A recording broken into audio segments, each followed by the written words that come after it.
Understanding our connected world is honestly more important than ever. Geopolitics is a word that helps us understand how countries interact with each other.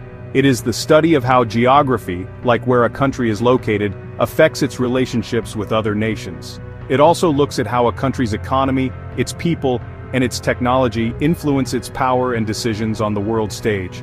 Think of it as a big global chessboard. On this board, countries make moves to protect their interests, gain advantages, and build partnerships with others. These moves can be about trade, security, or access to important resources like oil or water. It is a complex but fascinating game that shapes the world we live in every single day, influencing everything from peace to war. The interactions between countries can be friendly, but they can also be full of competition. Cooperation happens when nations work together to solve a shared problem. For example, countries might unite to fight climate change or a global pandemic because these issues are too big for any single nation to handle alone. They form alliances and sign treaties to create rules that everyone agrees to follow. On the other hand, competition happens when countries want the same thing, but there is not enough to go around. This could be competition for markets to sell their goods, for political influence in a region, or for control over valuable natural resources. The core of geopolitics is about power.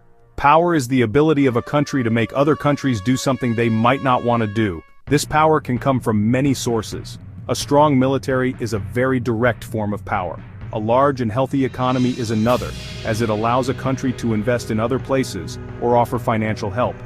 Even culture can be a source of power, often called soft power, where a country's ideas, movies, and values become popular around the world. Understanding how this power is gained, used, and sometimes lost is key to understanding the big story of our time. In essence, geopolitics provides a lens through which we can see the bigger picture of global events. It explains why a conflict in one part of the world can affect the price of gas you pay at the pump.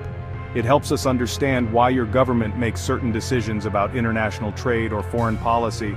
It is not just a topic for presidents and diplomats, it is a force that shapes the opportunities and challenges that all of us face. By learning about geopolitics, we can better understand the forces that are constantly reshaping our world, from local communities to the entire planet. It is the story of how our world is organized and how it is changing. You might think that geopolitics is something that only concerns world leaders and experts in faraway capitals. However, its effects reach into our daily lives in many surprising ways. For example, the stability of the world directly impacts our personal security and economic well-being.